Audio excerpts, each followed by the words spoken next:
ہماری آج کی اس ویڈیو میں اللہ کے ولی حضرت فضیل بن عیاض کا ذکر کیا گیا ہے۔ آپ یہ سن کر چونک پڑیں گے کہ اللہ کے یہ ولی حضرت فضیل بن عیاض رحمت اللہ علیہ نامی گرامی ڈاکو تھے، اور آپ ڈاکہ زنی کے ساتھ ساتھ اللہ تعالیٰ کی عبادت بھی خوب کیا کرتے تھے۔ آپ نے کیسے ڈاکہ زنی سے توبہ کی، یہ رودات بھی بڑی دلچسپ ہے، جسے اس ویڈیو میں بڑی خوبصورتی سے بیان کیا گیا ہے۔ بسم اللہ الرحمن الرحیم۔ السلام علیکم۔ ایک مرتبہ کا ذکر ہے کہ ایک مالدار قافلہ سفر کو روانہ ہوا۔ قافلے میں شامل ایک شخص کے پاس بہت زیادہ دولت اور ہیرے جواہرات تھے، چنانچہ اس نے لٹیروں کے خوف اور ڈر سے یہ سوچا کہ اگر رقم بچ جائے تو اچھا ہے۔ اس رقم کو صحرا میں کسی جگہ دفن کرنے کا اس نے فیصلہ کیا۔ ابھی وہ شخص اپنی دولت دبانے کے لیے جگہ ہی تلاش کر رہا تھا کہ اچانک وہ اپنے قریب ایک بزرگ حضرت فضیل بن عیاض رحمت اللہ علیہ کو مصلی بچھا کر تسبیح پڑھتے دیکھ کر قدرے مطمئن ہو گیا۔ اس نے اپنی رقم ان بزرگ کے پاس بطور امانت رکھ دی، اور خود جب دوبارہ قافلے میں پہنچا تو پورا قافلہ لٹیروں کی نظر ہو چکا تھا۔ چنانچہ وہ امیر شخص جب ان بزرگ سے اپنی رقم واپس لینے کے لیے پہنچا تو وہاں ایک عجیب و غریب منظر دیکھ کر حیران رہ گیا۔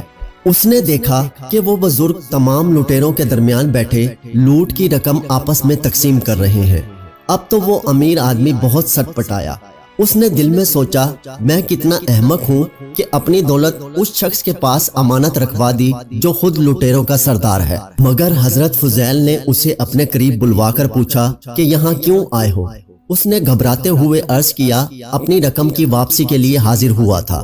حضرت فضیل رحمت اللہ علیہ نے کہا کہ جس جگہ پر رکھ کر گئے تھے وہیں سے اپنی رقم اٹھا لو۔ جب وہ شخص اپنی رقم واپس لے کر چلا گیا تو آپ کے ساتھیوں نے آپ سے پوچھا کہ یہ رقم آپس میں تقسیم کرنے کی بجائے آپ نے واپس کیوں لوٹا دی؟ تو حضرت فضیل نے فرمایا، ساتھیوں، اس نے مجھ پر اعتماد کیا تھا اور میں اس کے اعتماد کو ٹھیس نہیں پہنچا سکتا تھا۔ اس واقعے کو ابھی چند روز ہی گزرے تھے کہ آپ کے ساتھی لٹیروں نے دوسرے قافلے کو لوٹ لیا، جس میں بہت مال و متاع ہاتھ آیا۔ قافلہ کے لوگوں میں سے کسی نے لٹیروں سے پوچھا کہ کیا تمہارا کوئی سرگنا ہے؟ جواب دیا، ہمارا سردار تو یقیناً ہے، لیکن اس وقت وہ دریا کے کنارے عبادت اور ریاضت میں مصروف ہے۔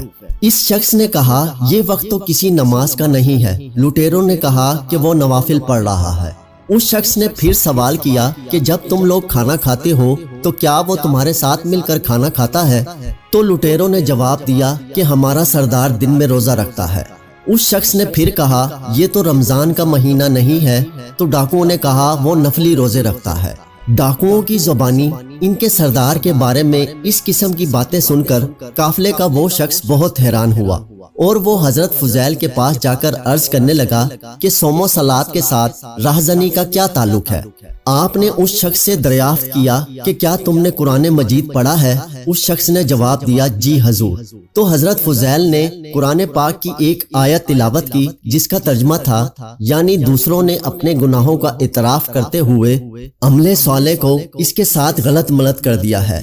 آپ کی زبان سے قرآنی آیات سن کر وہ شخص محو حیرت رہ گیا۔ حضرت فضیل بن عیاض کے راہ راست پر آنے اور حق گوئی کو اختیار کرنے کا واقعہ بھی بڑا عجیب و غریب ہے، جس نے آپ کی پوری زندگی کو بدل کر رکھ دیا۔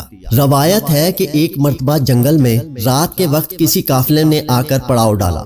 اس قافلے میں سے ایک شخص تلاوت کر رہا تھا، اور جس کا ترجمہ ہے، کیا ایمان والوں کے لیے وہ وقت نہیں آیا کہ ان کے دل اللہ کے ذکر سے خوف زدہ ہو جائیں؟ اس آیت قرآنی کا حضرت فضیل بن عیاض رحمت اللہ علیہ پر اس قدر اثر ہوا کہ جیسے کسی نے آپ کے دل میں کوئی نشتر اتار دیا، اور آپ نے انتہائی رکت امیز لہجے میں خود سے کہا، فضیل، آخر تم یہ غارت گری اور لوٹ مار کب تک جاری رکھو گے؟ اب وہ لمحہ آ گیا ہے کہ تو اللہ کے بتائے ہوئے سیدھے راستے پر چل پڑے۔ کہتے ہیں کہ اس کے بعد آپ زارو قطار رونے لگے اور پوری یکسوئی کے ساتھ عبادت اور ریاضت میں مصروف ہو گئے، اور ایک ایسے ریگستان میں جا پہنچے جہاں ایک قافلہ پڑاؤ ڈالے ہوئے تھا۔ جب آپ پڑاؤ کے قریب پہنچے تو آپ کے کانوں میں قافلے میں شامل ایک شخص کی آواز پڑی۔ وہ کہہ رہا تھا، اس راستے میں فضیل ڈاکے ڈالتا ہے، اس لیے ہمیں اب یہ راستہ تبدیل کر دینا چاہیے۔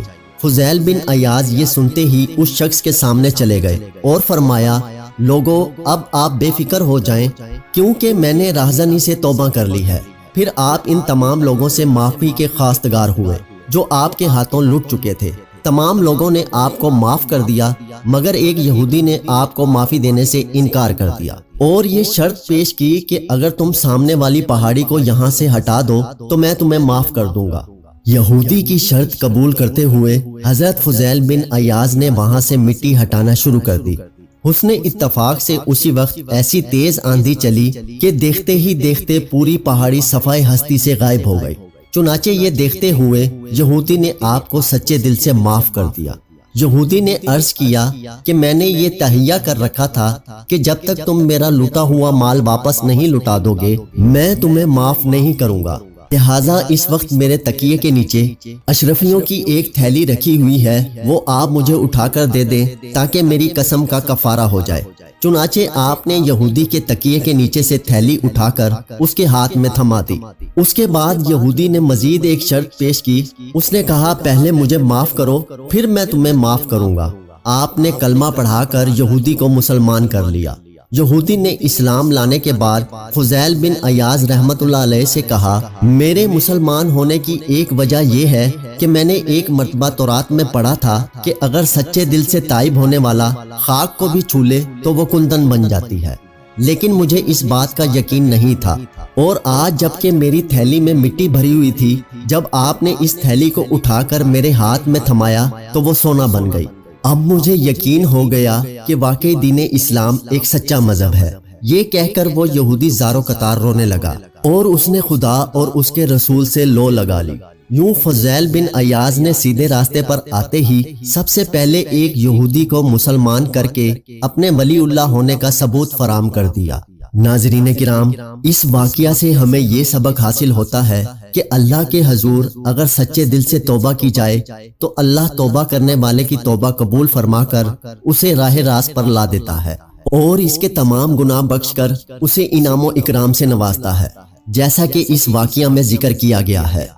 دوستو، آپ سے گزارش ہے کہ اگر آپ کو یہ ویڈیو پسند آئی ہو تو اس کو لائک ضرور کیجئے، اور اگر آپ میرے چینل پر نئے ہیں تو میرے چینل کو ضرور سبسکرائب کیجئے اور بیل آئیکن کو دبا دیجئے تاکہ آپ کو میری ہر آنے والی ویڈیو کی بروقت اطلاع مل سکے، اور اپنی رائے کا اظہار کمنٹ سیکشن میں ضرور کیجئے۔ آپ کی رائے میرے لیے بہت قیمتی ہے۔ جزاک اللہ۔